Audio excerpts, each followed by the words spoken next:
Magandang hapon po mga kababayan, mga kakulot. Magandang hapon, ako po kumakain ngayon ng Yan, wala na kinakain tsaka lubig. pananghalian plate pananghalian. So ang kinain ko lang po ngayon ay pizza lang with with chicken nuggets. Kasi wala mo ng kanin kasi tipid-tipid ng konti sa kanin kasi mahal na po ng mga bilihin dito sa Canada. Grabe po rito, pataas ng pataas. Ang tawag doon yung pataas na rin ng pataas yung cost of living dito. Kung mataas na po ang mga bilihin dyan sa Pilipinas, ganun din po rito sa Canada. Sa mga ano nga po pala, sa mga nagnanais na pumunta po dito sa Canada,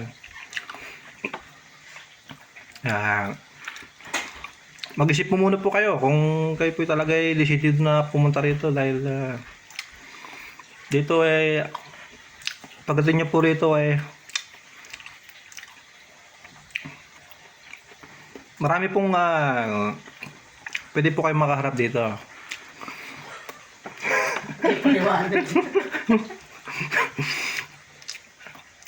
Unang-una, sige, bibigyan ko po kayo ng mga idea.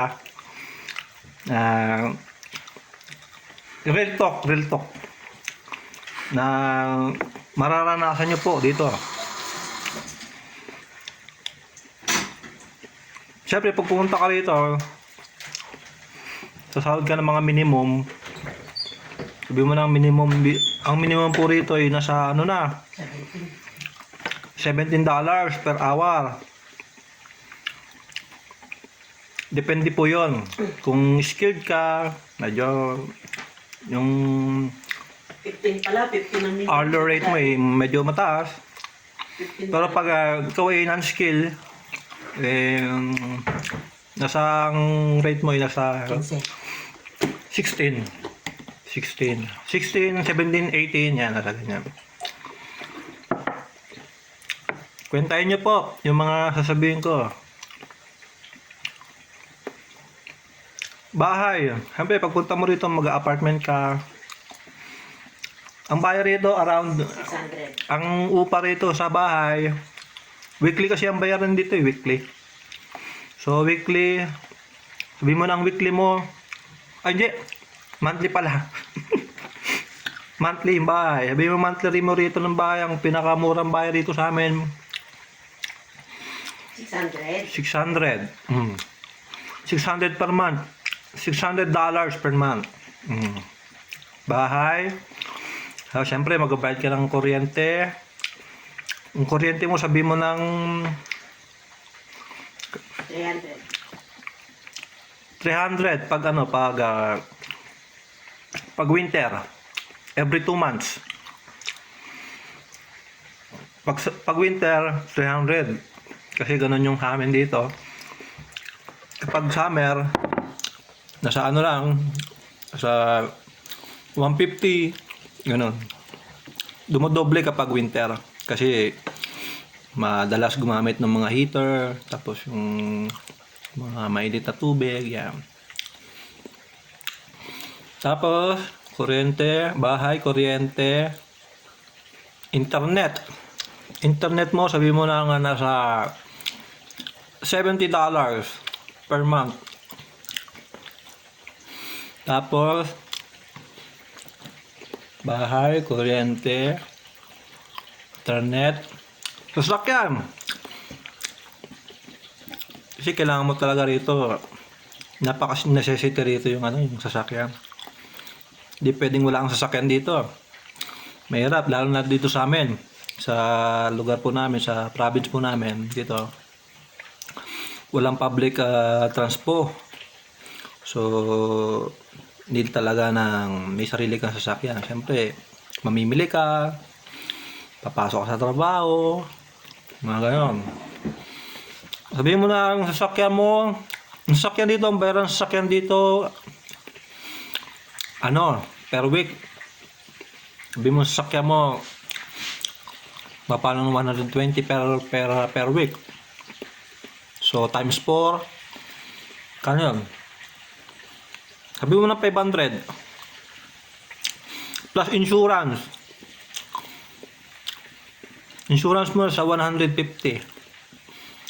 So, 650. Sabi mo na 700 sa sakyan per month. Kasama insurance. I-total nyo na lang po kung magkano na. Ganyan yung mga ano rito. Reality. Na naranasan mo. Tapos, ano ba? Sakyan. Ayun lang naman yung mga importante. Bahay, internet, Mga taxes. kuryente, sasakyan. Yun lang.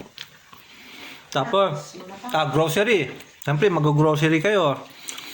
Sa grocery naman, 300. reality, mga nangyayari talaga, reality. At 200 pa. Gagastos ka rito ng per week.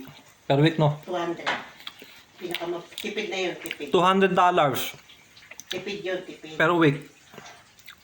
Tipid pa yon, $200. Siguro mga ano lang yun. Itlog lang. Itlog, tapos konting gulay. Yan. Itlog, tapos egg. Iba't ibang luto ng egg, maluluto mo ron.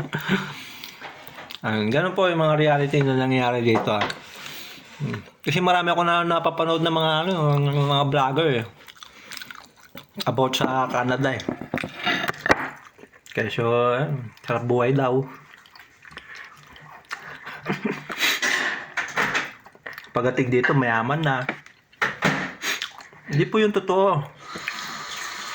Dito, ang daming berin. Napakadami. Tapos tax. Napakalaki ng tax. Grabe.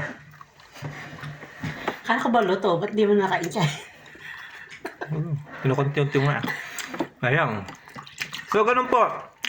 Yun lang po ang aking mabibigyan na tips. Kung may mga gusto po kayong malaman about dito sa Canada, sagutin po natin. Comment lang po kayo kung ano po ang gusto niyo malaman o kung ano po yung gusto niyo po magkaroon po kayo ng idea kung paano mag-apply para mo mag-apply. Kasi ako sa totoo lang, di naman ako nag-apply papunta rito eh. Ano lang ako, yung tampe lang ako sa Pinas eh. Tapos bigla akong tinawagan ng agency. Nagulat na lang ako, panahon ng kasagsagan ng pandemic po noon. Bawal lumabas. Sabi nga ni Kim Chu. Ayun, bawal lumabas pero tinawagan ako. Ayun. Akala ko noon, scam. Sabi ko, scam yata ito ah. Pero sabi sa akin nung tinanong ko yung tumawag sa akin, sabi ko, paano nyo po ako na-contact eh? Hindi naman po ako nag-apply. Wala po akong apply pa Canada.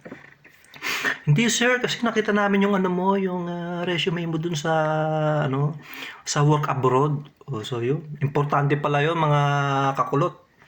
So dapat meron po kayong mga yung gawa po kayo ng resume nyo po dun sa may work abroad kasi minsan dun sila naghanap ng mga ng mga empleyado na i-hire nila.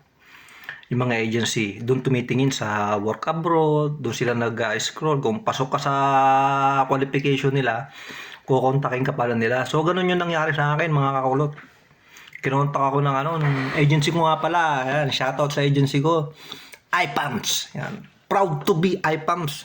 Yan. Wala po kayong gagastusin dyan. No placement fee. Medical lang po ang inyong gagastusin po dyan, which is nasa around sabi mo ng 15,000. Yun lang po. The rest, wala ka nang gagastusin. Tapos yun, panahon ng pandemic, tinawagan ako yun.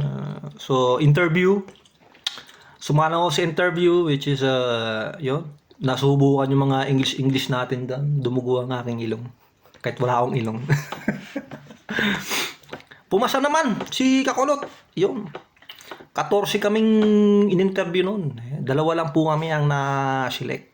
Maswerte tayo at tayo ay nakuha.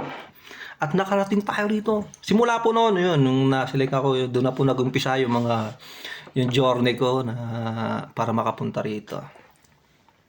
So yun, yun lang po. Sa mga nagtatanong kung ano po, paano mag-apply, ano yung mga agency, yan. Tanong lang po kayo. Message po kayo dyan sa comment section. Try natin, di ba? Maraming gantong vlog eh. Try natin, di ba? Malay mo naman, di ba? Mga kakulot. Oh, ha? So yun lang po. Sana po yun na bigyan ko po kayo ng mga idea sa maikling video ko na to. Maikli ba? Ang haba eh. Yeah, sana nabigyan ko kayo ng mga kunting idea mga kakulot. At see you on next video. At God bless po sa inyong lahat mga kababayan. Alright.